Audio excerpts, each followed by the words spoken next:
Hey everybody, this is a quick video in case you have a Kenmore brand washing machine and it's giving you an F30 error and you're wondering what is this error and what you can do to get rid of it. So basically the F30 error is an error that says with the detergent dispenser it's sensing some kind of error.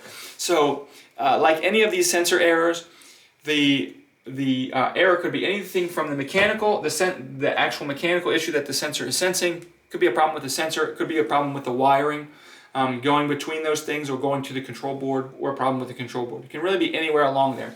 The easiest thing to do is just to get in your dispenser and make sure that any wiring that you see, nothing has been damaged. You know, by opening and closing and stuff like that, we can end up damaging things. So if we can visually see any kind of damage, that's going to be a good guide. In our dispenser area, that's going to be a good guide for a first step in what we need to do to fix this.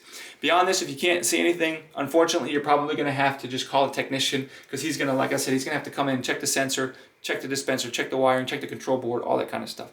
But anyways, hope this video helped you at least figure out what's going on. Thanks a lot for watching. Have a great day.